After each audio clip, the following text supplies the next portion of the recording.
Last week, when the New York Times went after Lake City Ammo, I told you to expect it wouldn't be a one and done.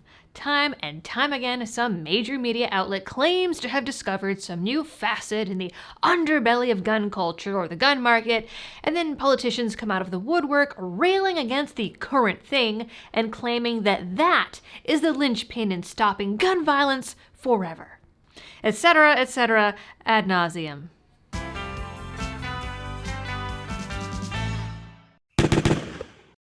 Hello everyone and welcome back to the channel. Unfortunately, but not unexpectedly, members of Congress are now going after Lake City Ammo, courtesy of the New York Times.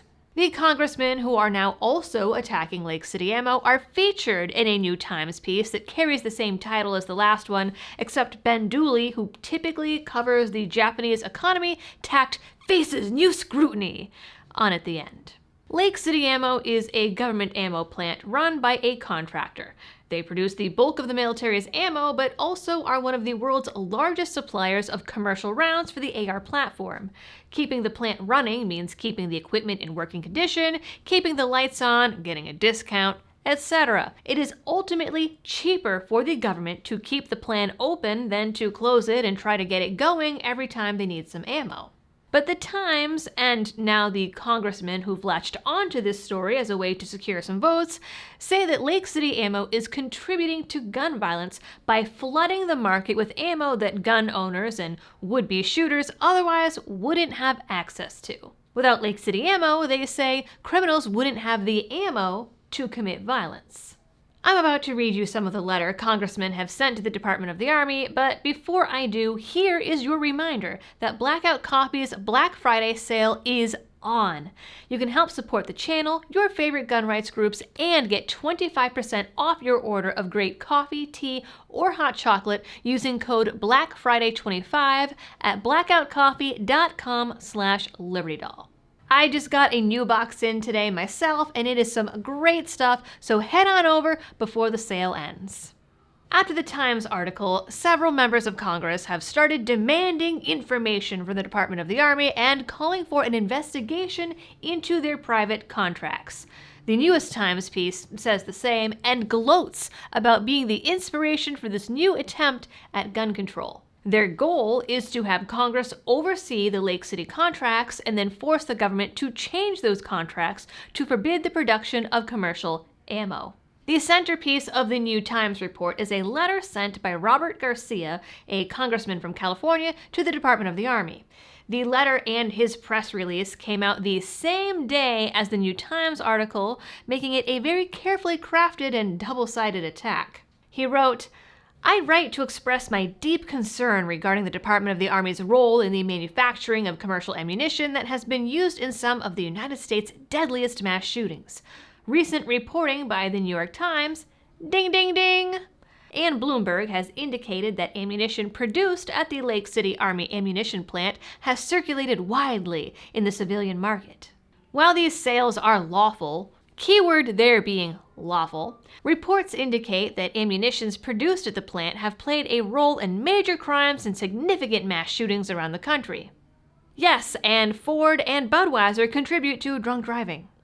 In fact, casings from ammunition rounds produced at the Lake City Army ammunition plant have been found at mass shootings, including in 2012 in Aurora, Colorado, 2017 in Las Vegas, Nevada, and Sutherland Springs, Texas, 2018 in Parkland, Florida, and Pittsburgh, Pennsylvania, 2022 in Buffalo, New York, and Uvalde, Texas. At least in this list, they don't speculate that the other shootings that the police didn't give them the information for were also committed by Lake City rounds, because the first Times piece does that. Reports further indicate that ammunition produced at the Lake City Army ammunition plant has been specifically sought after by nefarious actors for being the best barrier penetration ammo available. Which sounds like something a FUD would say. While public-private partnerships may be appropriate to maintain a robust defense industrial base, direct or indirect federal subsidies may be artificially increasing the availability of ammunition in the civilian marketplace and contributing to serious violence by private citizens. I'm going to read that part again for good measure. Artificially increasing the availability of ammunition. Clearly these people aren't aware of the great ammo shortage of 2020.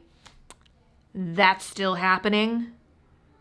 On October 1st, 2020, Winchester Ammunition, a subsidiary of Olin Corporation, assumed full management and operational control of the Department of the Army's Lake City Army Ammunition Plant for production of military ammunition, cartridges, and casings. At the time of the contract's awarding, Winchester Ammunition stated that the contract was expected to increase its annual revenue by $450 million to $550 million, a 450% increase. Complains the congressmen who are always backed by corporate interests and somehow become millionaires after getting into politics. Weird! Meanwhile, the Army has reportedly invested $860 million in taxpayer funds over the past 2 decades into the Lake City Army Ammunition Plant's maintenance, repairs, and expansion. So, hold up. $860 million divided by 20 years? $43 million a year. Pretty sure the government usually spends that in a minute. Don't get me wrong, I am all for cutting government spending and having a balanced budget, but that's what you're going to complain about, Mr. Social Program Democrat? Yet, while the plant does produce ammunition for military use on a need basis, commercial output more than doubles its military level of production. As one contractor operating the Lake City Army Ammunition Plant in 2018 stated, all Lake City ammunition, whether for military or commercial use, is manufactured in the same facility utilizing the same processes and quality control standards. Yes, and?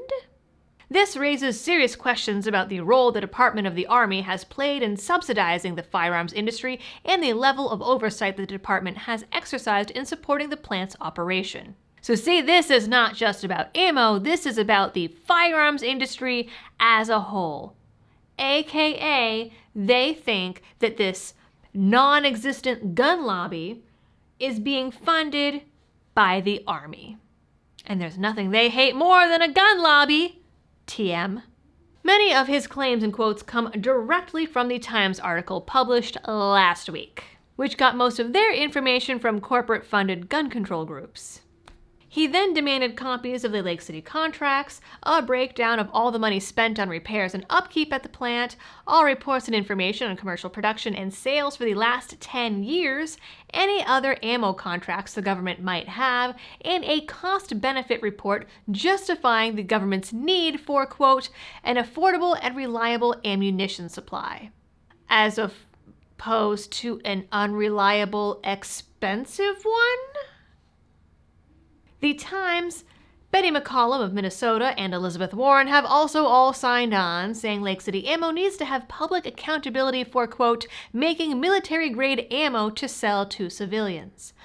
Garcia, Warren, Debbie Wasserman Schultz, and good old Dick Blumenthal have already introduced a bill in Congress to make anyone selling ammo first get an FFL and conduct background checks on every ammo purchase.